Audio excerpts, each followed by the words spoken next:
Bismillahirrahmanirrahim. Assalamualaikum warahmatullahi wabarakatuh. Alhamdulillahi rabbil alamin. Wassalatu wassalamu ala ashrafil anbiya'i wal mursalin. Nabiyyina Muhammadin wa ala alihi wa ashabihi wa azwajihi wa ali baitihi wa man tabi'ahum bi ihsanin ila yaumiddin, amma ba'd. Allahumma allimna ma yanfa'una wanfa'na bima 'allamtana wa zidna ilman ya rabbal alamin. Alhamdulillah, pada kesempatan malam hari ini kita kembali dikumpulkan oleh Allah Subhanahu wa taala dalam liqa mubarak insyaallah yang penuh berkah dalam rangka untuk sama-sama belajar melanjutkan pembahasan kita, munakosah kita tentang salah satu ilmu dari sekian banyak cabang-cabang ilmu yang sangat penting bagi seorang dai untuk memahaminya, terutama yang memiliki fokus dalam pemikiran Islam, yaitu adalah tema tentang al-istisyraq atau orientalis. Beberapa pertemuan yang sudah kita lewati, yang lalu-lalu, kita sudah membahas tentang mafhumnya, apa yang dimaksud dengan al-istisyraq itu apa. Kemudian kita juga sudah membahas nas'ah wa tatawur, bagaimana perkembangannya, munculnya seperti apa, perkembangannya juga seperti apa hingga saat ini. Kemudian kita juga sudah membahas latar belakang, dawafi, dan tujuannya juga ahdaf dari istisyraq itu apa. Kemudian juga kita sudah membahas tentang madaris. Jadi di dalam istisyraq itu ada madarisnya, madrasah-madrasahnya. Ada yang madrasah yang dari Inggris, ada yang dari Prancis, ada yang dari Jerman, dan yang lainnya. Serta kita juga sudah membahas khosoisnya setiap madrasah. Misalnya orang-orang orientalis di Prancis, mereka punya khasnya seperti apa, dan yang lainnya. Kemudian teman-teman yang dirahmati Allah Subhanahu wa taala, pada malam hari ini kita akan eh, membahas tentang manahij, yaitu metode-metode yang digunakan oleh orang-orang orientalisme dalam menulis atau menyampaikan isi pikiran mereka, atau eh, jalan yang mereka tempuh, cara yang mereka tempuh dalam bathu afkarihim, menyebarkan pemikiran-pemikiran mereka ke orang lain, terutama ke umat Islam dan juga orang Barat juga secara umum. Kita akan memiliki kurang lebih mungkin tiga ya, hanya kita membahas tiga saja, yaitu adalah metode utama mereka. Metode utama dan metode yang paling berbahaya dan paling sering mereka gunakan dalam menulis atau berbicara dan yang lainnya.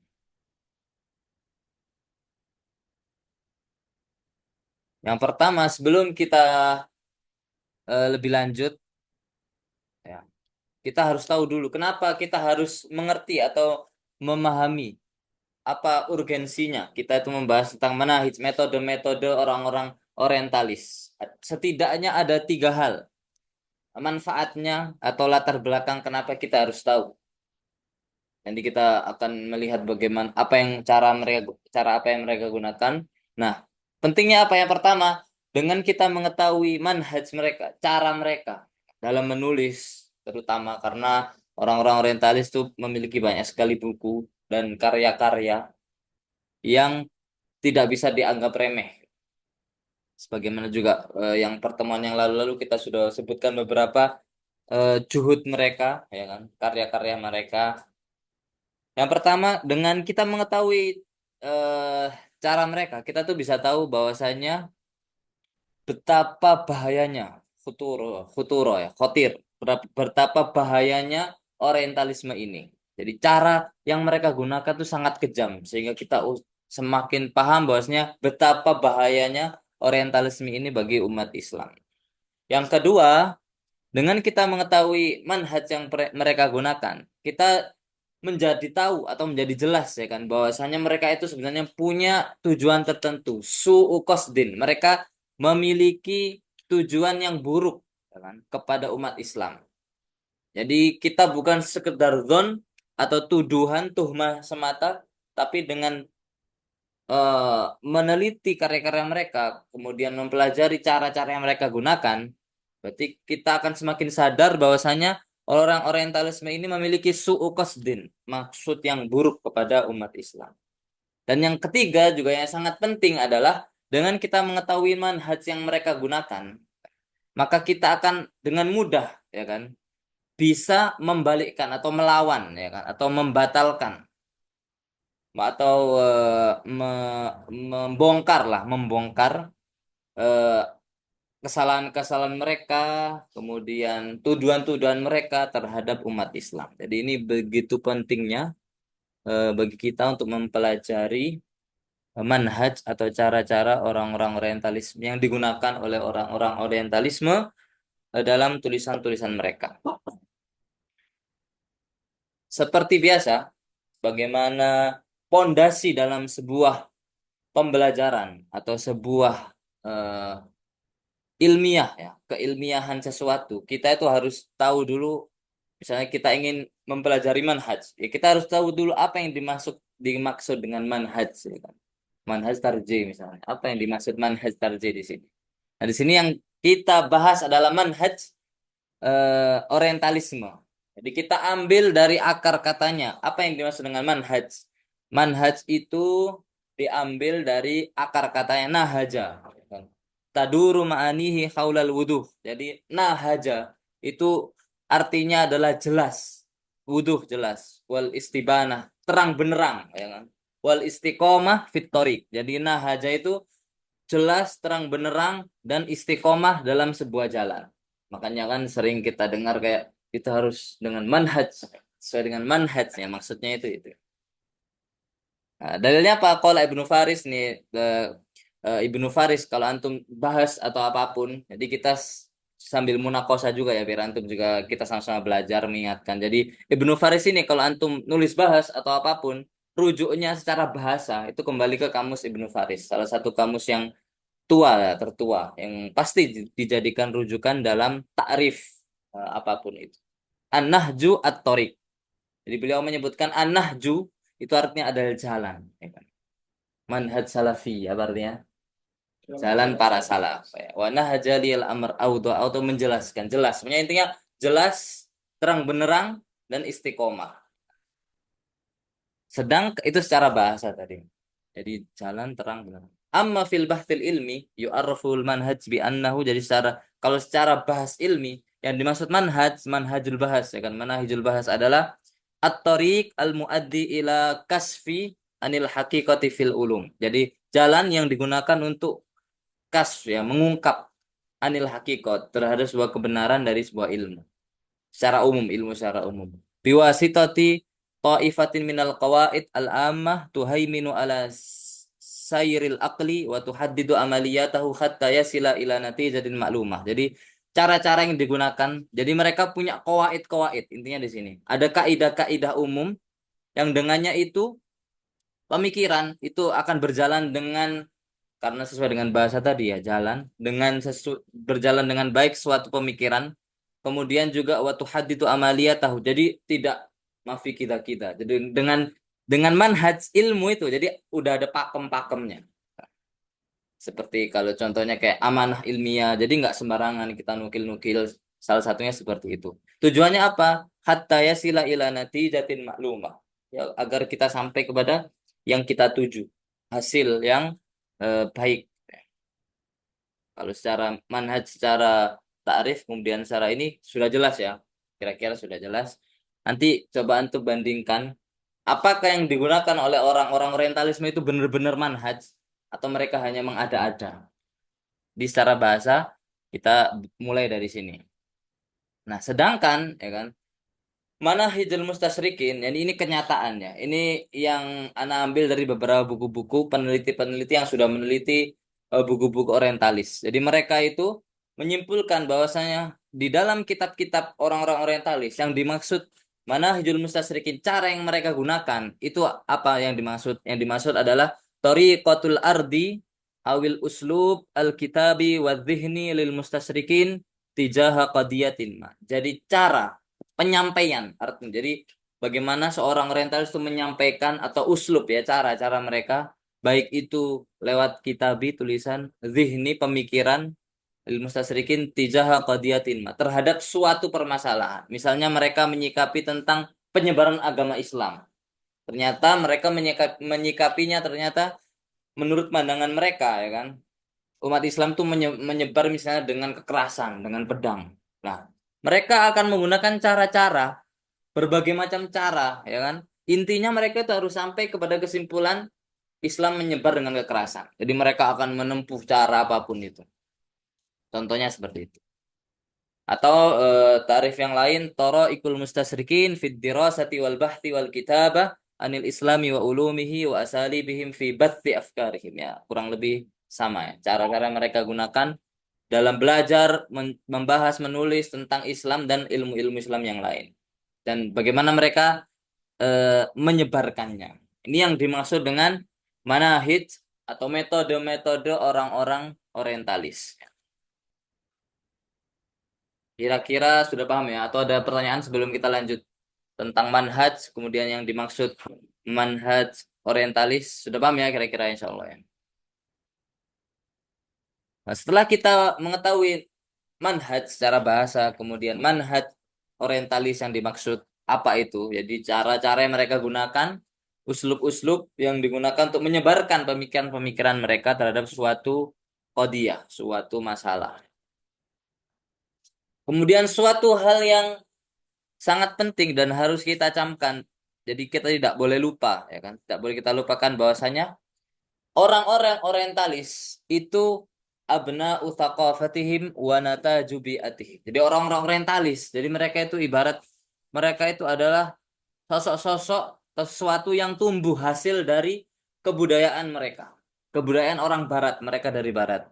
Jika kita melihat sejarah, membaca sejarah, bagaimana barat itu, ya kan? Ya mereka itu adalah hasil dari pertumbuhan budaya mereka yang semua yang terjadi di kebudayaan mereka dan keadaan mereka. Jadi sangat-sangat berbeda dengan Islam. Maksudnya apa? Mungkin kurang jelas.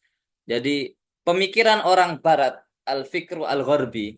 Jadi ini dirangkum. Jadi kalau antum misalnya debat dengan orang orientalis atau liberal, ya kan mereka kan berkiblat ke Barat, ya kan? Atau orang-orang yang inbihar bil gharb yang kagum dengan orang-orang Barat misalnya. Jadi intinya itu mereka di sini. Pemikiran mereka yang dihasilkan dengan ratusan tahun pertumbuhan kebudayaan mereka, mereka itu adalah intinya pemikiran mereka kembali ke sini. Rafdu kulli masdarin sabiqin lil ma'rifah. Jadi mereka itu akan menolak semua masdar, semua sumber, ya kan? Jadi mereka awal mereka itu harus menolak dulu semuanya. Sawaun bismil wahyi, baik itu dari wahyu, ya kan? Audin atau agama, aul hadas, hadas itu dari hati gitu ya. Perasaan, aul mithal dan yang lainnya. Wastibdalu dzalika kullihi bil imanil mutlak bil aqlil basyari wa qudratihi. Jadi mereka itu nggak mau nerima apa ya? Masukan dari sebelumnya, ya kan? Baik itu ini dari wahyu, nggak mempan bagi mereka. Jadi mereka itu hanya al-imanul mutlak bil akril basyari wa kudrati. Jadi mereka beriman mutlak ya kan dengan akal. Mereka percaya dengan akal mereka basyari wa kudrati dan mereka percaya pede bahwasanya akal itu mampu ya kan mencari suatu makrifat tanpa masukan-masukan dari sebelumnya, termasuk agama, termasuk wahyu. Jadi orang barat itu seperti ini. Wabithiqati allati la hududalaha bil fikril insani. Jadi tanpa batas. Wa imkaniyati wusulihi ilal haqiqah bil juhdil insani. Artinya mereka akan sampai kepada kebenaran dengan pemikiran mereka sendiri. Jadi mereka yakin. Wa imkaniyati wusulihi binafsihi duna li'timadi ala ayyi masdarin sabik. Mereka nggak perlu agama, nggak perlu wahyu, nggak perlu apa. Jadi mereka itu percaya dengan pemikiran mereka, dengan akal ya. Mereka dengan akal. Nah, kenapa orang Barat sampai kepada titik seperti ini? Kalau kita lihat sejarah ya kan, mereka itu salah satu sebabnya adalah trauma dengan agama. Karena pada saat dulu ada namanya apa namanya zaman kegelapan ya kan, ketika orang Nasrani di Eropa ya kan Mereka itu memaksakan, ya kan? Memaksakan agama untuk menindas, menggunakan agama untuk menindas orang-orang. Kalau antum baca, coba baca zaman kegelapan di Eropa. Jadi orang-orang pendeta itu semena-mena. Jadi pendeta itu bisa melakukan apapun dengan nama agama. Kemudian puncaknya adalah di Thawrah Al-Faransiyah. Jadi pemberontakan Prancis pada saat itu mereka membasmi semua kerajaan karena kerajaan dengan agama itu bekerja sama pada saat itu di zaman itu, untuk menindas manusia ya kan. Akhirnya mereka memberontak yaitu menjadi pemberontakan Prancis tahun 1700 sekitar 1768 atau lupa 78 sekitar itu. Mereka memberontak, kemudian meruntuhkan kerajaan. Mereka udah nggak mau kerajaan, termasuk juga nggak mau agama. Jadi mereka trauma dari situ. Akhirnya mereka sampai ke titik seperti ini. Dan inilah yang mereka genggam sampai sekarang. Jadi mereka al-iman bil aql basyari wa qudratihi.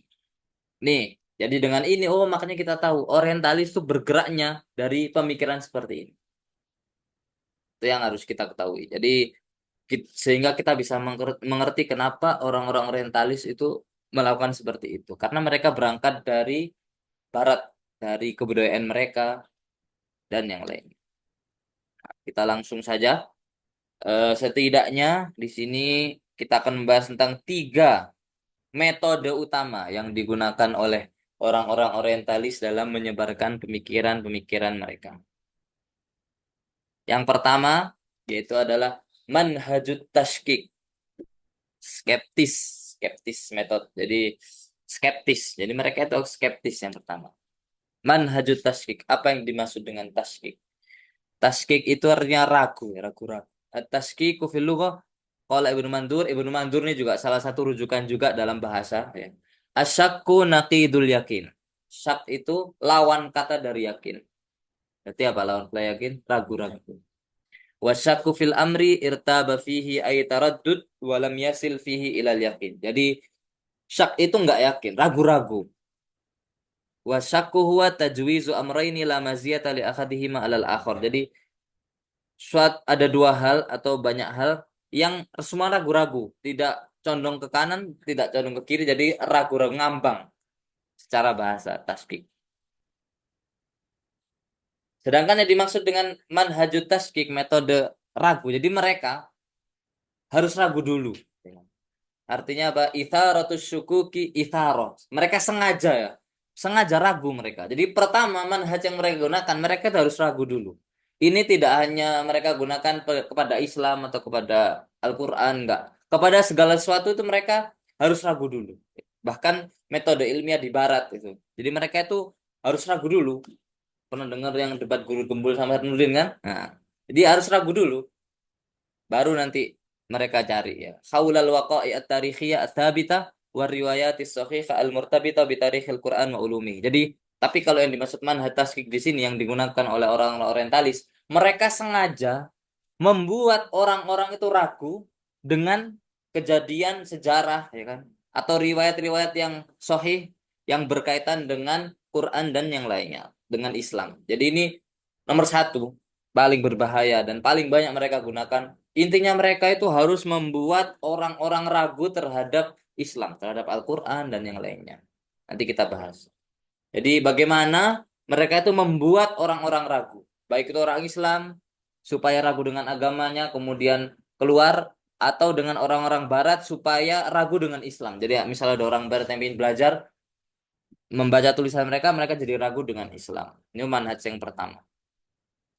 Wa hadzal manhaju min akhadil manahij allati yantahijuhal mustasyrikun bal huwal imad. Imad itu pondasi utama ya. Atau tiang utama alladzi yattaqi'u alaihi al-fikrul gharbi. Tadi sudah kita singgung bahasnya pemikiran barat itu harus ragu dulu, apapun itu harus ragu mereka.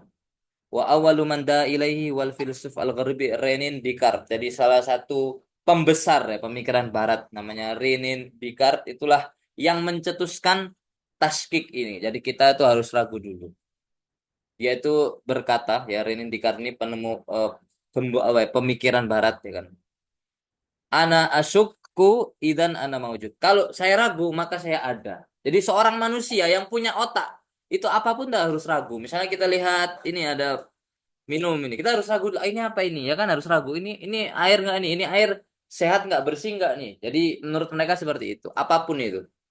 Misalnya ada kita ketemu orang, harus ragu dulu orang ini baik apa enggak ini. Ini. Jadi ya kalau secara detail kita bahas ya ada plus minusnya, tergantung penggunaannya. Wahadal manhaj mutawarithun baina ajyalil mustasrikin. Jadi mereka turun temurun mewarisi manhaj ini. Fal jahil muasir yattabi'u aslafahu tabaiyatan umya. Jadi mereka mengikuti orang-orang sebelumnya. Masalahnya adalah ketika manhaj keragu-ragu ini sengaja mereka kobarkan untuk Al-Quran misalnya. Itu yang menjadi masalah. Supaya lebih jelas, kita akan membahas contoh-contohnya. Setidaknya orang-orang orientalis dalam menggunakan manhajut taskik, mengorbankan keraguan-raguan ini yang paling utama. Bagaimana cara untuk menghancurkan Islam? Jelas mereka adalah dengan meragukan nubuwatu Muhammad. Kalau kenabian Nabi Muhammad ini diragukan, pasti semuanya akan hancur. Ibaratnya pondasi utamanya. Ketika kenabian Muhammad ini orang-orang dibuat ragu dengan kenabian Nabi Muhammad, udah selesai. Gak perlu yang lainnya. Karena orang udah ragu dengan Muhammad itu Nabi terakhir, misalnya Nabi Muhammad, ya udah semua ragu. Islam hancur ya kan. Kemudian yang kedua, mereka juga akan mengobarkan keraguan-raguan umat terhadap wahyu dan masadir, sumber-sumber Islam. Setelah kenabian nubuahnya diragukan, sumber-sumbernya juga diragukan, ya kan? Wa adamu thiqatihim fi sihhatin nas al-Qur'ani, ya ini cabangnya aja. Diragukan dengan nas-nas Quran, salah salah satunya dengan jam'ihi wa tartibihi. Nanti kita bahas. Jadi setidaknya ada tiga ini yang mereka ragukan.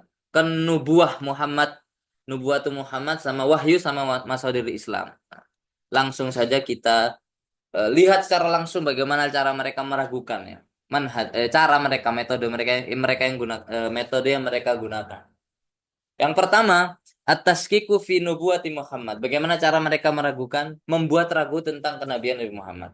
Kita ambil contoh, ada sebuah buku yang ditulis oleh Theodor Noldkah, ya kan, judulnya Tarikhul Quran. Jadi ini salah seorang orientalis, dia nulis kitab judulnya Tarikhul Quran, Sejarah Al-Quran.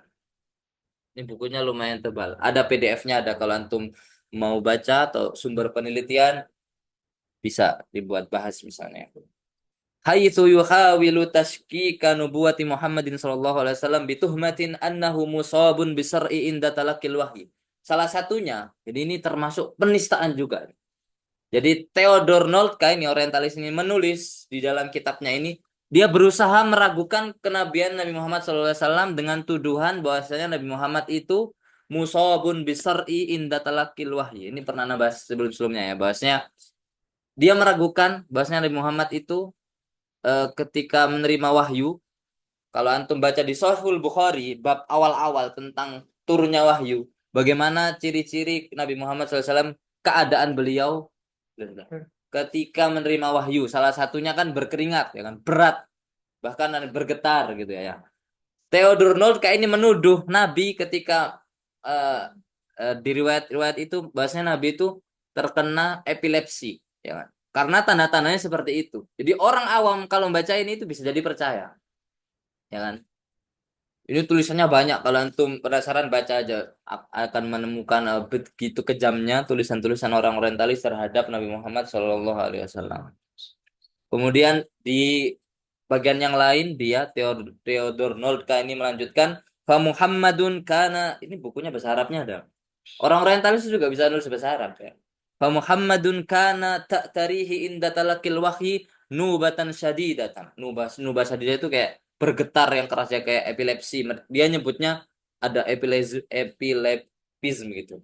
Bihaitsu takhrujur raghawat min famihi, dan keluar raghawat tuh kayak busa-busa dari mulutnya. Jadi wayan hanir ra's, dan apa, kepalanya apa ya, kayak gerak-gerak gitu. Jadi Nabi Muhammad tuh digambarkan ketika menerima wahyu seperti ini, dan dia mengakunya sumbernya dari riwayat-riwayat hadis.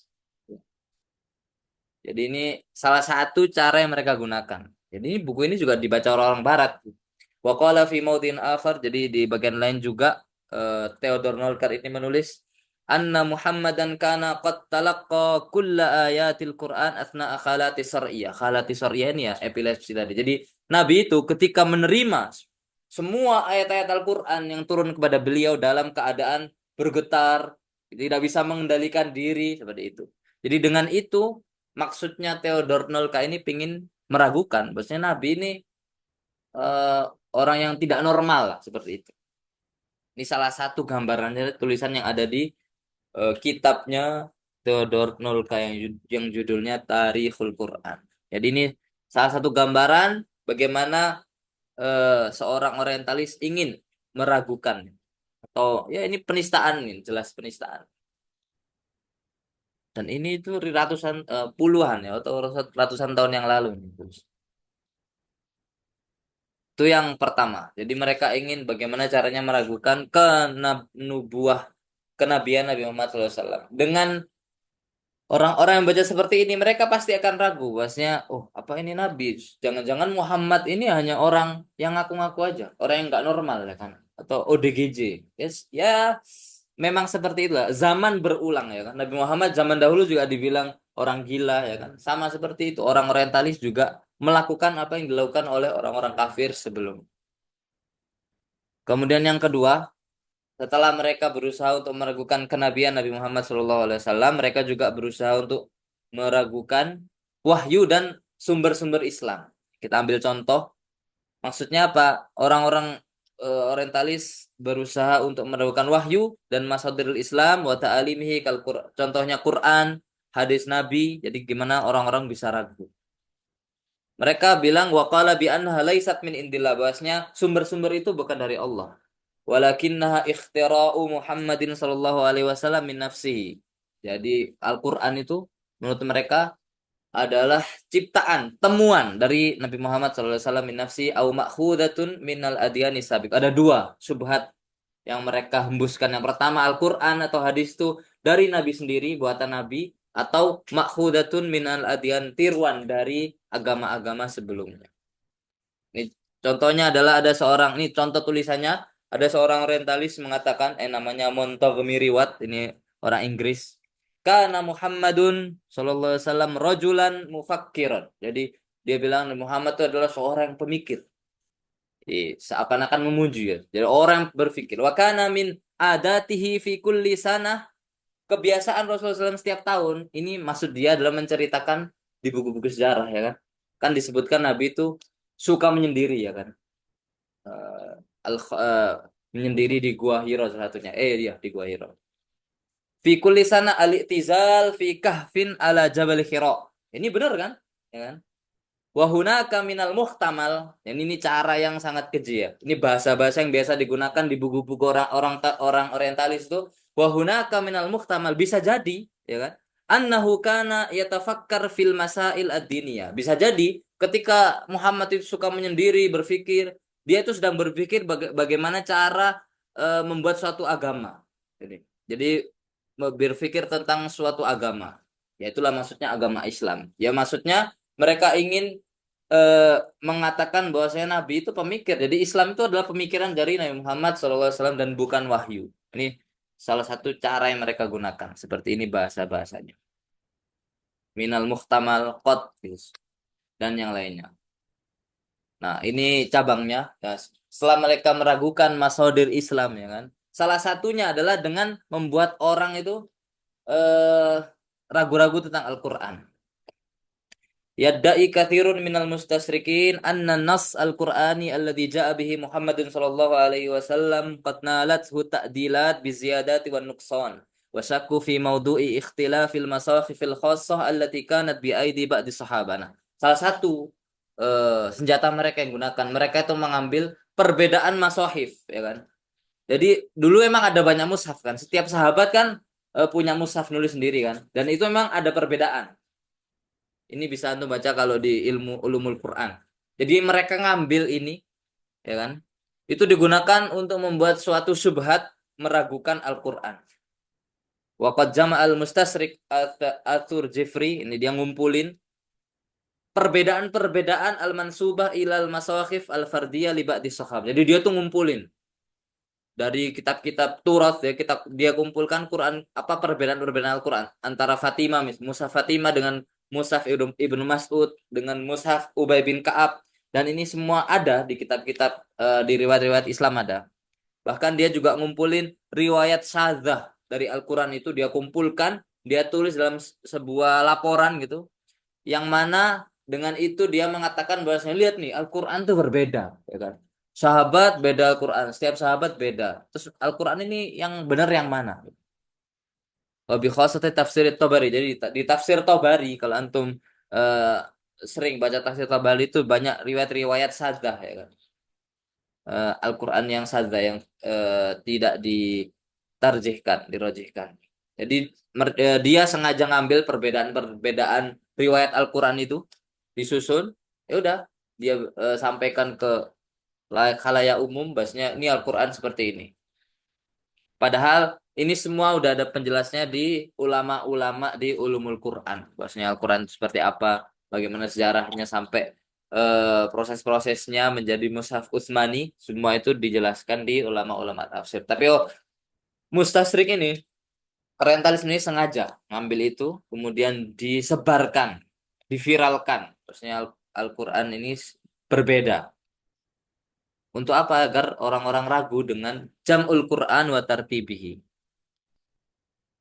Nah, ini eh, salah satu cara yang mereka gunakan. Ini yang tadi sudah. Oh. Jadi itu cara yang pertama, yaitu manhajut taskik. Jadi mereka membuat orang ragu. Ini hanya contoh ya, nah, ambil contoh-contoh aja. Kalau antum baca kitab-kitabnya jelas lebih banyak. Yang paling berbahaya dan paling sering mereka gunakan, di meragukan kenabian dan meragukan wahyu atau sumber-sumber Islam. Ini cara yang pertama, yaitu manhajut taskik. Ada pertanyaan tentang manhajut taskik ini?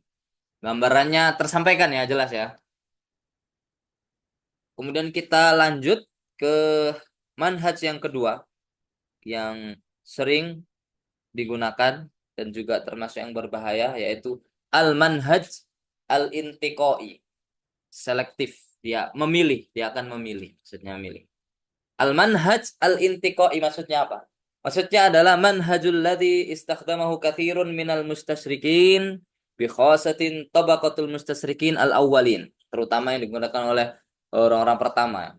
Allati hakamat dzan wan saqat wara al-hawa. Jadi utamanya mereka itu akan menjadikan dzan itu apa artinya? Prasangka, wan saqat wara al hawa. Jadi hawa nafsu, tantaki itu memilih. Intiko itu artinya memilih, menyeleksi. Jadi mereka akan menyeleksi mana-mana yang mereka inginkan, waktu tab'at, dan menjauhkan apa-apa yang tidak mereka inginkan. Jadi ini mereka akan memilih sesuatu kemudian membuang yang lainnya. Jadi tergantung dengan hawa nafsu mereka. Atau yang lebih jelas lagi, ini takrif yang bawah ini adalah takrifnya salah satu dosen namanya Dr. Faisal Asoidi. Beliau adalah yang didakwa mungkin tahu ya. Beliau itu adalah dosen yang memiliki apa ya, tentang istisrok yang paling sepuh, bahkan mungkin sekarang sudah pensiun mungkin. Namanya Dr. Faisal Asoidi. Sangat killer. Jadi beliau itu mentakrif yang memberikan pengertian bahwasanya yang dimaksud manhaj al-intiqai adalah thariqatun abathiyah. Abathiyah itu suatu cara yang nggak jelas. Abathiyah itu sakar PDW, sakar PDW. Fil adillati wal masadir la tuwafiqu ma'ayiril bakhtil ilmi. Jadi cara sakar PDW yang digunakan oleh orang-orang orientalis ini yang berkaitan dengan dalil dan masdar. Dari mereka itu pilih-pilih seenaknya. La tuwafiku ma'ayiril bahtil ilmi, yang jelas berlawanan, tidak sesuai dengan pakem-pakem bahas ilmi. Takumu ala ya ini. Mereka ngapain? Mereka itu takumu ala intiqai masadirin maksudah. Mereka akan memilih sumber-sumber tertentu yang pingin mereka maksud aja.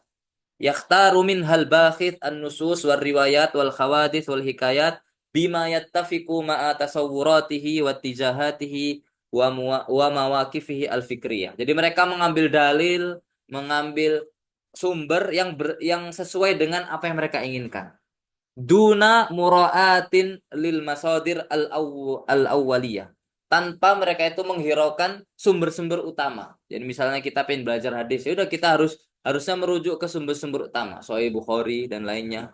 Kita pengen belajar sejarah, ya udah merujuk ke sumber-sumber kitab sejarah yang muktabar, Sirah Ibnu Hisham misalnya dan yang lainnya. Tapi mereka itu enggak.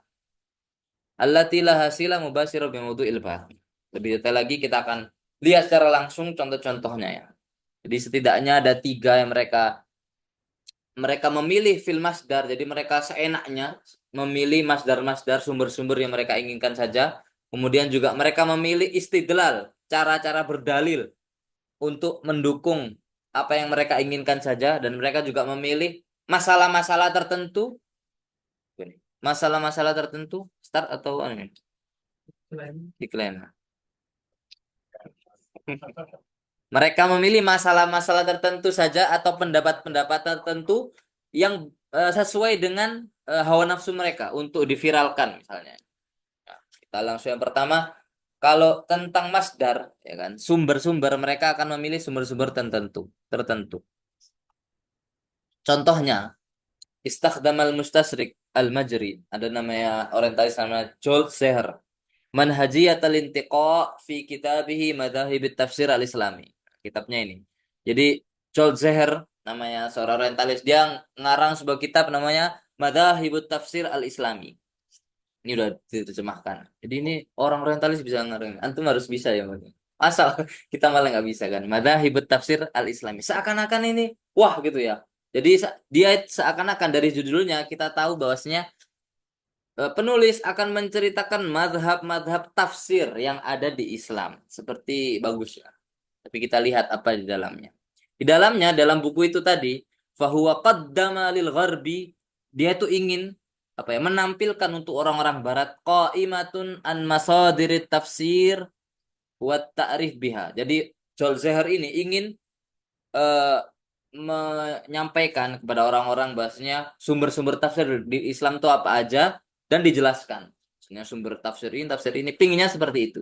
Lakin hadhihi dirasah aghfalat masadir tafsir al-islami al-mu'tamadah inda ahli sunnah wa tawassa'at fi dzikri tafasiril mu'tazilah wa syiah wal mutasawwifah wa ashabi wahdatil wujud wa yakhtimu dirasatahu bi ba'di tafasir al-haditha allati fi haqiqatiha min tafasir bid'iyyah hizbiyah wa masbuha. Jadi sengaja Jules Zeher ini mengabaikan misalnya tafsir Tabari, apalagi tafsir Baghawi, tafsir Ibnu Katsir, semua tafsir-tafsir ahli sunnah yang mu'tamadah, yang utama-utama itu enggak dia sebutkan di kitabnya. Mereka malah menyebutkan tafsir Mu'tazilah, tafsir Syiah, tafsir Mutasawwifah, orang-orang Sufi, yang misalnya kalau tafsir Syiah misalnya banyak tafsir-tafsir nyeleneh, misalnya di surat apa itu misalnya Ja'a, hak itu tafsirnya adalah Ali, contohnya seperti itu. Jadi yang dibahas oleh Jules Zeher itu seperti itu.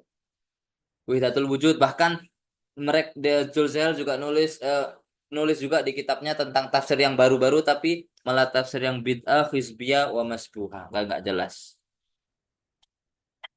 Jadi ini kitabnya. Jadi mereka Jules Zeher nggak nulis tafsir-tafsir ahli sunnah, nggak dimasukin di eh, bukunya ini. Sehingga orang-orang yang baca, jadi tafsir-tafsir Syiah, tafsir-tafsir Sufi, itu isinya itu ajib, kayak nggak masuk akal. Jadi orang-orang Barat ketika membaca, oh Islam seperti ini, oh Islam seperti ini. Jadi mereka itu belajar, pingin tahu Islam tapi malah sesat. Itulah tujuan orang-orang orientalis seperti itu. Mereka malah, masa Islam seperti ini kan? Jadi mereka malah ragu dengan Islam. Ini contohnya.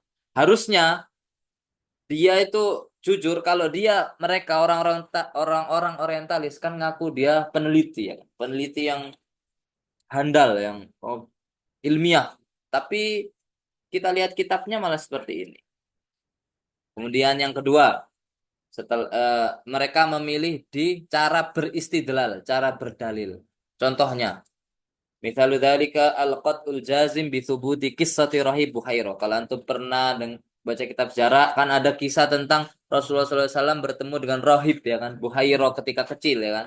Ilman bi annaha lam tathbut bisanad. Jadi sebenarnya kisah itu kalau diruntut secara sanad, kesanatannya itu tidak kuat ya kan. Zukirat fi ba'dil kutub ma annaha hikayah la aslalaha wala sanad. Fakathirun minhum i'tamaduha likai yuthbit qadiyata anal Islam ma'khudh minal adyani sabiqah. Jadi kan kita dulu tahu cuma sekedar Nabi ketemu dengan Bukhairo di Syam ya kan. Ternyata kisah itu tidak memiliki sanad dan itu digunakan oleh musuh-musuh Islam terutama orientalis ini untuk apa ya menguatkan pendapat mereka bahwasanya Islam itu diambil dari agama-agama Samawi sebelumnya. Jadi Nabi ketika bertemu Bukhairo itu Nabi diajarin ajaran-ajaran yang mana itu akan menjadi Islam pada kedepannya. Jadi orang-orang orientalis ini mereka qat'ul jazim, mereka itu kayak sangat mengkultuskan kisah ini. Oh, Nabi itu dulu bertemu dengan rohib gini-gini. Ini salah ya, rohib yang benar. Untuk apa ya? Tujuan mereka agar menyimpulkan bahwasanya Islam itu diambil dari agama sebelumnya. Wa fi nafsil waqt. Jadi yang atas mereka sembah-sembah lah pendapatnya ya. Sedangkan yang bawah wa fi nafsil waqt indama jaa khabar fi sahihil Bukhari yakdzibunah. Jadi kalau ada kabar yang sahih di Sahih Bukhari, mereka mendustakannya. Biragmi annalaha aslun wa sahih. Walaupun kisah itu benar. Contohnya, kisah-kisah tentang pembelahan dada Nabi. Mereka nggak percaya orang-orang atas ini nggak masuk akal, masa Nabi dibelah. Jadi kenapa? Ya mereka nggak percaya karena dengan itu kan menjelaskan bahwa Nabi suci, ya kan disucikan. Mereka nggak percaya, walaupun cerita ini sahih, sanadnya jelas di Sahih Bukhari. Fattadahat tariqatuhum musdawijah allati laisa laha minal manhajiyatil ilmiyah syai'an. Jadi jelas mereka itu memilih pendapat-pendapat yang sesuai dengan tujuan mereka. Pendapat yang atas nanti bisa digunakan untuk menguatkan pendapat mereka bahwasanya Islam itu diambil dari agama sebelumnya. Wah, ada kisah ini berarti walaupun doif, walaupun nggak jelas nggak apa. Mereka pakai terus pendapat itu. Ini contohnya dalam beristidlal. Kemudian yang ketiga, kan, mereka juga milih-milih suatu permasalahan atau pendapat sesuai yang mereka inginkan yang mendukung tujuan mereka. Misalnya, haitsu yantaki kathir minal mustasrikin masail muayyanah liyaj'alaha mawdi al-bahthi li ghardi yuridu an yasila ilaihi. Misalu dzalika, contohnya ada orang orientalis namanya Gustav Le Bon. Ya, ini orang Prancis. Fi kitabihi dia nulis kitab namanya Hadaratul Arab, peradaban Arab. Di dalamnya dia nulis tentang atau menjelaskan panjang lebar tentang kisah turikh Latin Nabi SAW li Syam wa mukhawalatu itsbati iltiqaihi bi Bukhairur Rahib, sama kayak tadi. Jadi memang orang-orang orientalis ini kayak eh, sering pakai itulah, diagung-agungkan pendapat itu padahal nggak ada sanadnya. Qala fihi, yani Gustav Le Bon ini nulis di kitabnya Inna Muhammadan Sallallahu Alaihi Wasallam. Mereka juga nggak nulis Sallallahu lah ya, langsung aja Muhammad. Ini kita aja. Inna Muhammadan Sallallahu Alaihi Wasallam safara ma'a ammihi ila Suriah marrah. Jadi sekali Nabi Muhammad itu pernah pergian dengan pamannya ke Suriah. Wa ta'arrafa fi Busra, di suatu daerah kenalan ketemu dengan Birahib Nusturi. Ini kayak suatu apa ya aliran Fidiyar Nasrani di rumah-rumah atau daerah orang-orang Nasrani. Wa talaqqa minhu ilmat Taurat. Dan ini tambahan ini sangat-sangat apa dia seenaknya nambah-nambahin. Wa talaqqa minhu ilmu Taurat. Jadi dan Nabi Muhammad tuh belajar ilmu Taurat dari rahib atau Bukhairo ini. Wa maksuduhu min dzalika, tujuannya apa? Dia nulis seperti itu. Itsbatu anna Nabi sallallahu alaihi wasallam kana qad ta'allama aqaidan nasara min Bukhaira. Fahuwa imma tabi'un lahum au muta'athirun bihim. Jadi mereka itu pingin mencapai suatu kesimpulan bahwasanya Nabi itu sudah ketemu dengan orang Nasrani, belajar akidah Nasrani dari Bukhaira ini, rohib ini, pendeta ini. Fahuwa imma. Jadi Nabi Muhammad itu bisa jadi. Sekali lagi nih bahasa-bahasa yang sering mereka pakai. Imma tabi'un. Berarti Nabi Muhammad tuh pengikut. Bisa jadi pengikut Nasrani. Au muta'athir. Atau hanya terpengaruh. Jadi Nabi Muhammad mendapat pencerahan dengan apa-apa yang diajarkan oleh pendeta ini. Jadi ini adalah warning bagi kita. Bahasanya cerita tentang Nabi Muhammad pergi ke Syam ketemu dengan Bukhairah itu bukan sekedar cerita. Jadi orang-orang orientalis musuh Islam itu menggunakan ini sebagai senjata mereka. Nah, contoh lain Ini kisah tadi kan tentang Nabi ketemu Bukhairah. Ada suatu kisah juga tentang namanya Kisahul Ghoronik. Udah pernah dengar belum antum? Kisahul Ghoronik. Alladhi awradahal mustasrik Almani Karl Brokelman fi kitabih Tarikh Syu'ub Islami. Karl Brokelman punya buku namanya Tarikh Syu'ub Al-Islami. Kisahul Ghoronik kalau antum belum tahu ya, antum bisa cari di Google. Itu adalah suatu kisah bahwasanya ketika kalau nggak salah itu surat hmm, ada suatu surat yang diturunkan kepada Nabi Muhammad SAW. Ghoronik itu adalah nama-nama patung. Kisatul Ghoronik itu Ghoronik nama patung. Lama kataba an Khalid Nabi SAW fi awali bi'tsatihi. Jadi Nabi Muhammad itu, nah kisah ini nih perlu dipelajari juga. Mungkin antum nyari sanatnya seperti apa. Walakin alama yadhar i'tarafa fi ini tulisannya orientalis ya. Walakin alama yadhar. Jadi yang jelas ya. I'tarafa fi sanawatil ula bahwasanya Nabi Muhammad SAW itu mengakui fi sanamatil ula di tahun-tahun pertama beliau diutus min bid'ati bi alihatil Ka'bah as-salas allawati maksudnya itu Ghoronik ini ada 3 patung di sekitar Ka'bah allawati kana muwatinuhu ya'tabirunaha banatullah walaqad asyara ilaihin fi ikhdal ayatil al-muwakha ilaihi biqauli tilkal gharanikul ula wa inna syafa'atahunna laturtado atau laturtaja di riwayat yang lain. Dan ini ayat ini katanya ayat Al-Qur'an. Dan ini disebutkan di tafsir. Jadi ulama banyak kalam ulama yang menjelaskan tapi yang rojih ini jelas ini bukan ayat Al-Qur'an. Tapi di ulama itu ada khilaf di situ. Tapi yang rojihnya ini jelas bukan Al-Qur'an. Masa Allah memuji ya kan, memuji patung-patung. Dan ini digunakan, jadi kisah ini memang ada di kitab tafsir. Oleh karena itu, orientalis dia mengambil kayak ini hanya contoh-contoh. Banyak sekali yang mereka ambil. Ini yang kayak, oh ini. Jadi mereka mikir ketika baca, jadi orang orientalis itu mereka mentelaah beneran tafsir-tafsir. Jadi oh ini kemungkinan bisa jadi senjata nih nyerang Islam. Jadi mereka ambil, mereka viralkan, mereka tulis, mereka bahas dengan luas. Wadhalika tujuannya apa? Litokni akidati tauhid ani Nabi sallallahu alaihi wasallam wa ghairi dzalika minal masail. Tujuannya untuk menuduh bahwasanya Nabi Muhammad itu pernah melakukan kesyirikan di awal-awal kenabian. Kan? Jadi itu. Ini jadi manhaj yang mereka pakai mereka ambil-ambil seenaknya sakarepe dhewe ya kan yang mendukung tujuan mereka.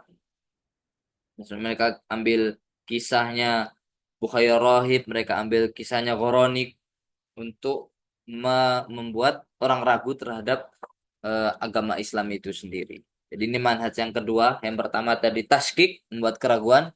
Yang kedua, ambil-ambil ya kan. Baik itu pendapat atau dalil-dalil seenak mereka tanpa manhajiyah ilmiah yang benar. Harusnya kita misalnya belajar sesuatu yang merujuk ke sesuatu. Kita belajar fikih, ya kita ambil masodir utama dari fikih. Tapi mereka enggak. Mereka hanya ngambil tafsir misalnya. Mereka hanya ngambil tafsir-tafsir yang sesat aja. Itu adalah manhaj yang kedua. Kemudian yang ketiga, manhaj yang terakhir, yaitu adalah manhaj al-athar wa ta'assur.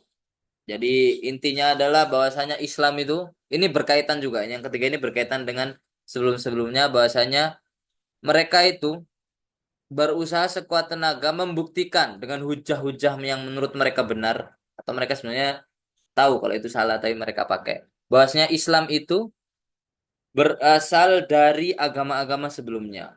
Kalau bukan meniru ya mutaassir, terpengaruh. Jadi Islam itu adalah terpengaruh dengan agama-agama sebelumnya. Hadal manhaj yakni al-akhdhu bin nuz'ati ta'thiriyah. Wa hiya nuz'atun dirasiyah ya'khudhu biha al-mu'dhaw mustasyrikin alladzina i'tadu radda kulli anasir manzumatul Islam ba'da tajzi'atiha ilal yahudiyah wan nasraniyah. Jadi mereka itu ngapain? Mereka itu mengambil, jadi mereka itu lihat Islam itu isinya apa, syariat-syariatnya apa. Ada yang mirip dengan syariat Nasrani, ada yang mirip dengan syariat Yahudi. Wah, berarti ini Islam ini ngambil dari orang-orang Yahudi dan Nasrani. Contohnya apa contohnya? Misalnya Islam apa sih ini? Hari Asyura, ya kan? Wah, berarti ini kok Rasulullah seperti ini? Berarti Rasulullah itu niru. Kayak gitu. Padahal kan Rasulullah berdasarkan wahyu. Jadi contohnya seperti itu. Jadi setiap ada ritual di Islam ya kan atau ajaran apapun itu yang mirip dengan Yahudi Nasrani, mereka langsung oh berarti menyimpulkan bahwasanya Islam itu diambil dari agama sebelumnya. Laqad kana al-mustasyrikun al-qudama aktsar ihtimaman bihadzal manhaj fi kitabatihim. Contohnya ada namanya Abraham Ghaiger tahun 1833, dia nulis kitab namanya Madza Akhadal Quran Anil Yahudiyah. Isinya itu adalah semua yang menurut dia ya di dalam Al-Quran tuh yang dia ngambil dari Yahudi. Al-Quran tuh ngambil ini dari Yahudi. Ini juga bisa dibuat bahan pelajaran pembahasan atau bahas juga apakah benar nih. Jadi bisa kita bantai nih. Kalau Abraham Geiger nih mereka dia ngaku kan Al-Quran tuh ngambil dari Yahudi-Yahudi. Bisa kita bantai. Abraham Geiger ini adalah pendeta Yahudi Jerman. Dia itu ahli Muqaranatul Adyan. Ya, kalau di sini ada namanya apa? Kisam Adyan. Nah, dia itu ini Abraham Geiger ini dia takhusus ilmu Muqaranatil Adyan. Bainal Quran wa bainal dia pernah ahli perbandingan agama lah. Bainal Quran wa bainal kutub al-muqaddasah indal Yahud. Jadi dia nyimpulkan apa aja di Al-Quran tuh yang mirip-mirip. Wah, berarti ini ngambil dari Yahudi. Jadi ngeklaim dia. Padahal ya simpel aja padahal kan kalau di kita ya ya padahal Islam itu kan satu dari Nabi Adam ya Allah kan satu. Jadi Nabi Ibrahim itu kan syariatnya Islam dari dulu kan hanya Nabi Muhammad menyempurnakan. Jadi ya tidak apa ya tidak heran bahwasanya ada syariat-syariat yang mirip ya kan karena para nabi itu kan satu sebenarnya ya kan. Apa itu hadisnya? Hmm, nabi itu lupa. Hah? Ya, ya. Pokoknya Nabi itu satu syariat berbeda-beda, ya kan. Inti dakwahnya satu, syariatnya berbeda-beda. Nah, contohnya, min amsilati istighdami hadzal manhaj, contohnya ada yang Montgomery Watt, ini apa namanya, orientalis yang sangat terkenal, juga sangat berbahaya juga. Dia ngaku, banyak fikih, dia nulis kitab namanya Muhammad fi Makkah. Dia ngaku bahwasanya Nabi Muhammad SAW itu ta'atsaran Nabi SAW bi afkari Waraqah ibn Naufal. Jadi dia mengklaim bahwasanya Nabi itu terpengaruh dengan pemikirannya Waraqah bin Naufal. Siapa itu Waraqah bin Naufal? Yang ya kan membenarkan Nabi kan pada saat itu. Kalau nggak salah itu keluarganya Khadijah ya. Am Khadijah. Nah, kita belum tahu kan. Orang orientalis tuh menggunakan Waraqah bin Naufal ini untuk membuat syubhat bahwasanya Nabi itu terpengaruh dengan pemikiran Waraqah bin Naufal yang mana beliau adalah seorang Nasrani yang taat. Bal afkaruhu atharat fit tatawuratil islamiyatil lahiqo. Bahkan pemikiran Waraqah bin Naufal ini nanti akan berpengaruh terhadap kemajuan perkembangan Islam pada saat-saat berikutnya. Wa bi hijratin Nabi sallallahu alaihi wasallam ilal Madinah fa innahu akhadha yankulu anil Yahudiyah wal Masihiyah li siyagati diyanatin jadidatin hiyal Islam. Jadi ketika Nabi hijrah ke Madinah, kan di Madinah ada Yahudi ya kan. Jadi Nabi itu ketika bermuamalah dengan Yahudi, jadi Nabi itu menyusun syariat sendiri. Ketika di Mekah itu terinspirasi dengan Waraqah bin Naufal, ketika di Madinah terinspirasi dengan Yahudi, akhirnya disusunlah syariat yang menjadi agama Islam sekarang. Dan di bukunya itu dia menjelaskan lebih detail. Jadi ini hanya intinya.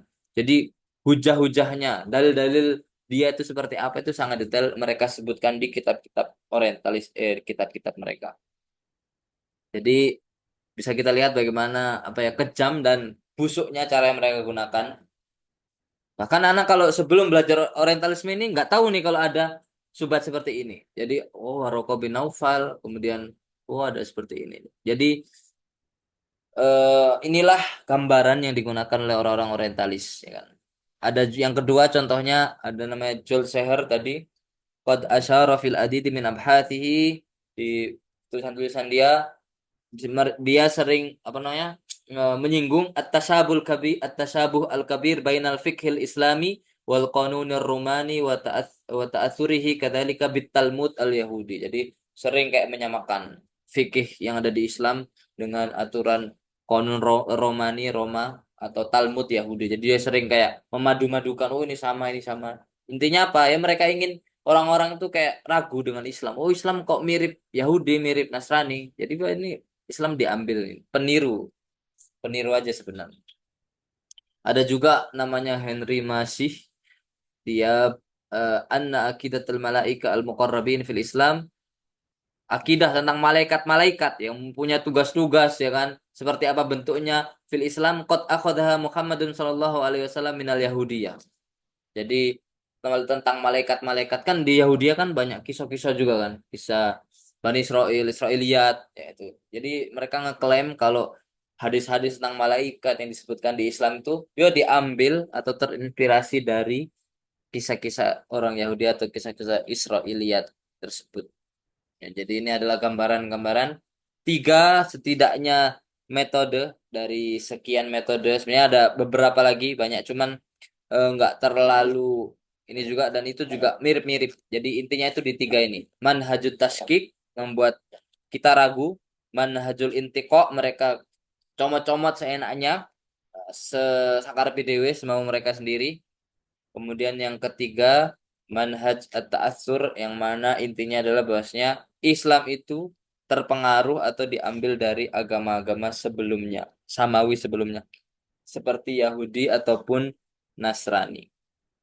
Jadi ini contoh-contohnya. Nanti insya Allah ada pembahasan tentang subuhat. Jadi kita nanti belajar tentang subuhat-subuhat orang orientalis, plus kita berdiskusi caranya untuk melawan subhat tersebut. Jadi intinya tuh di situ. Nanti kita akan subhat, misalnya subhat di bidang fikih, subhat di bidang tauhid, subhat di bidang hadis, subhat di bidang sejarah Islam. Insya Allah nanti ada pembahasannya. Justru intinya di situ karena yang sangat bermanfaat. Jadi kita sekarang masih membangun pondasi-pondasi. Ketika kita mempelajari subhatnya, nah itulah intinya di situ. Bagaimana nanti cara kita mengkonternya. Ya mungkin itu yang bisa Anda sampaikan.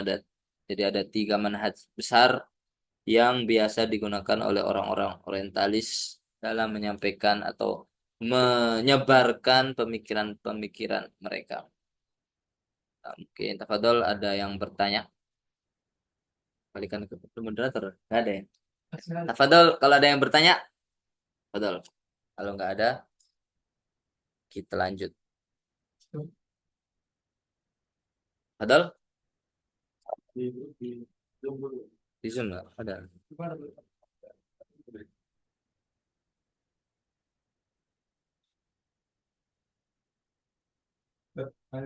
Fadol, Fadol. Tadi kan dijelaskan kalau orang orientalis itu dia lebih fokus ke apa namanya eh Fikriya al-Gharbiyah gitu. Maksudnya dia tidak tidak bisa menerima kalau atas nama wahyu, atas Ya. nama keagamaan lah gitu. Apakah dia orang-orang Qadariyah itu juga termasuk orientalis juga gitu? Oh, dari Ya ya. mereka tuh bisa atas kudrohnya juga gitu. Oh, Ya kan? Ya gitu itu. oh. Ini Jazakallah khair. Ini adalah termasuk kecerdasan berpikir ya, menghubung-hubungkan antara ilmu ini termasuk. Jadi kita bahas, oh ya ada persamaan ya. Jadi Qadariyah tadi kan disebutkan ya. Kalau Qadariyah orientalis jelas bukan. Karena kan kalau takrif orientalis kan orang barat yang mempelajari untuk tujuannya mengajarkan Islam. Kalau Qadariyah mungkin ada kemiripan di eh apa ya? Keyakinan mereka bahwasanya akal itu mampu ya kan untuk segalanya. Mungkin mirip di situ aja. Qadariyah. Jadi miripnya di situ. Ya di sedikit saja. Jelas. Ah, Tujuannya beda. ya tujuannya beda. Kalau Qadariyah, kalau antum sejarah Qadariyah, Qadariyah itu dia awal-awalnya dia merasa benar kan. Jadi mereka itu sebenarnya apa ya, beda, jelas beda dengan orientalis. Kalau Qadariyah ini kan suatu kelompok yang muncul dari Islam ya kan, yang sebabnya ada banyak, ada salah pemahaman, salah tafsir dan yang lainnya kan. Tapi kalau orientalis kan jelas. Cuman miripnya ya miripnya di situ. Kalau orang barat tuh yakin dan pede dengan pemikiran mereka, bahwasanya dia akan menemukan kebenaran dengan akal basari ya, akal manusia itu tanpa bantuan siapapun, baik itu agama, petunjuk dan yang lainnya. Tapi kalau Qadariyah dia yakin dia kudroh ya kan, dia mampu. Tapi ya jelas beda. Ya miripnya sedikit. Ada yang lain, Fadol? Di mana? Di Zoom. Gimana cara ini? Baca ini saya baca.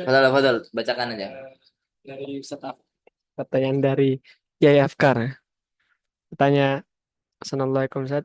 Maaf Ustaz, kalau boleh tahu, adakah rekomendasi buku seputar orientalis? Mungkin untuk mubtadi Ustaz awal-awal. Oh, Makanya yang bisa eh, terpengaruh nanti. buku tentang Orientalis Ustaz. Untuk oriental. mubtadi gitu. Buku Untuk mempelajari awal-awal. orientalis dari sudut Islam atau tentang orientalisnya? Mana dulu nih? Ya, coba langsung bersuara aja Ustaz. Yai Afkar. Ada banyak Eh, buku. salam, Atau kalau Assalamualaikum mau Ustaz. tadi antum ada di kan karena kita sudah punya kisem di Jamiah kan, ada kisem takofa atau kisem dakwah. Jadi atau di dakwah ada kan orientalis, ada mudakiro yang untuk awal. Atau kalau misalnya antum pingin buku yang lengkap belajar, ada buku bagus. Istisrok. Bentar, lupa judulnya. Ada judulnya itu Al-Istisraq Ta'rifuhu wa Madarisuhu wa Atharuhu. Ini juga lengkap, jadi kita mafhum istisraqnya seperti apa. Ada juga Al-Istisraq Al-Faransi. Jadi dia tentang orientalis di Perancis tapi dia bagus menjelaskan tentang mafhum-mafhumnya. Al-Istisraq Al-Faransi. Itu tulisan ini punyanya Syekh Sultan bin Umar bin Abdul Aziz Al-Husain. Ini pengajar di UIM juga. Namanya Al-Istisraq Al-Faransi Wasirah An-Nabawiyah. Ini tulisan beliau. Kalau nggak salah ini, kalau nggak tesis beliau ini tulisan tesis atau S2 apa S3 ya. Bagus. Istisraq Al-Faransi Wasiratun Nabawiyah. Ini punya Syekh Sultan Husain. Itu dosen kita. Itu untuk mubtadi bagus dan jelas juga. Bahasanya juga bahasa-bahasa zaman sekarang. Karena kalau banyak buku itu kadang-kadang sudah puluhan tahun yang lalu kan ditulis oleh ulama-ulama tapi bahasanya itu beda dengan sekarang. Tapi kalau ini yang Al-Istisraq Al-Faransi ini baru fresh lah bahasanya. Mudah dimengerti bagi kita. Ya, mungkin satu lagi, ada tanya lagi? Terakhir, Fadol Hat, Ya, Fadol. ini mungkin aneh kurang tahu ya, mungkin sebelumnya udah dijelaskan atau enggak, tapi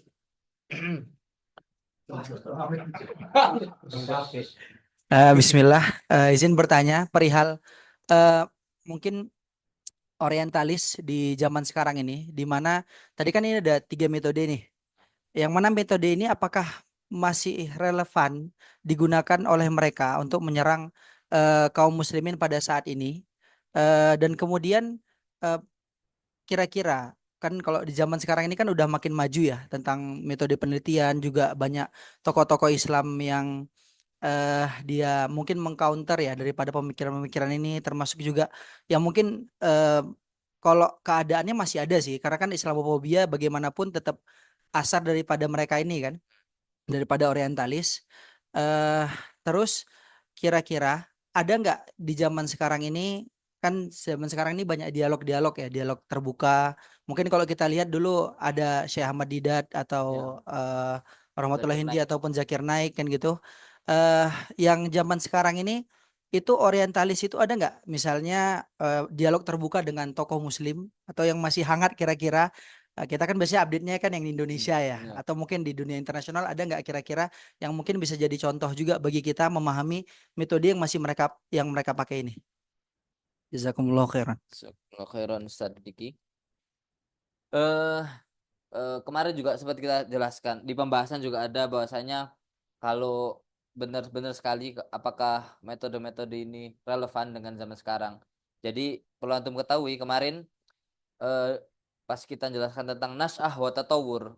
Jadi orang-orang orientalis ini udah sepakat di tahun 1800-an. Mereka itu udah rapat besar-besaran bahwasanya mereka itu menghapus istilah istisrok orientalis. Jadi mereka cepat kan? Ya, mereka sudah sepakat. Jadi intinya mereka itu takut. Intinya mereka itu sudah terbongkar sebenarnya. Mereka itu sudah terbongkar kebusukan dan kebobrokannya, maksud buruk mereka sudah ketahuan semua. Intinya di situ. Oleh karena itu mereka dengan memakai cara dan nama lain dan sekarang masih. Kalau sekarang apalagi penelitian sudah luas ya kan. lebih terbuka, otomatis mereka sekarang lebih gampang tercium dan terbantah jelas. Dan mereka itu tidak pernah seperti setan ya. Mereka itu tidak pernah putus asa. Mereka terus menghembuskan apa ya? Subat-subat mereka. Tapi kalau secara internasional, kalau yang dialog-dialog seperti itu, karena sekarang nggak ada orang yang ngaku orientalis, nggak ada. Jadi iya, kalau yang kita belajar tokoh-tokoh di sini itu adalah ratusan tahun yang lalu di mana belum terbongkar. Mereka malah bangga. Mereka dengan orientalis, ngaku orientalis bangga. Seakan-akan orang yang berpendidikan gitu loh. Tapi sekarang nggak ada orang orientalis yang ngaku dan kayak dialog nggak bakal mau dan nggak bakal berani dan takut. Dan nggak ada gunanya juga karena sudah tercium. Mereka itu lebih menghabiskan waktu dengan menjadi kayak dosen-dosen peneliti-peneliti di universitas-universitas internasional kayak di Oxford, di Inggris, di mana di Amerika itu banyak. Mereka itu apa ya? Ya bentuknya adalah dosen-dosen, profesor-profesor. Jadi contohnya kayak Montgomery Watt itu, dia profesor itu yang baru meninggal tahun 2000-an.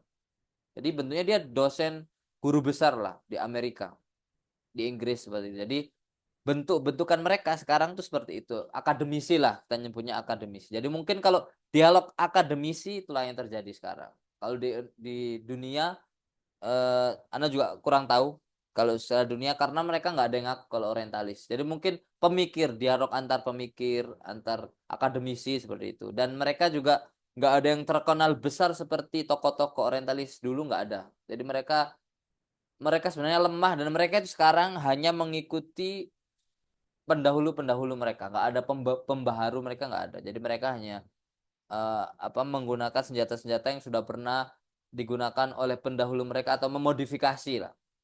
Terus kalau misal sekarang relevan atau tidak, kalau yang paling dekat yang terbaru ya kan, atau tahu Ade Armando, itu yang terbaru banget. Anak kemarin lihat di YouTube kalau nggak salah, itu yang tentang Islam itu adalah agama yang menyebar kekerasan kan, tapi Anak belum lihat full. Itu adalah salah satu gambaran bahwasanya ini masih terus terjadi gitu. Mereka masih menyebarkan subat-subat terus terjadi dan mereka jelas bukan ngaku orientalis. Bahkan ada yang ngaku Islam kan. Tapi bahaya banget itu kalau didengar. Anak tuh belum dengar sampai selesai tapi Anak tuh lihat komentarnya, sangat-sangat ngeri komentarnya itu. Ada orang percaya, oh ternyata gini Islam Nabi gini. Dan itulah gambaran bahasnya terus ada dan kita tuh harus wajib belajar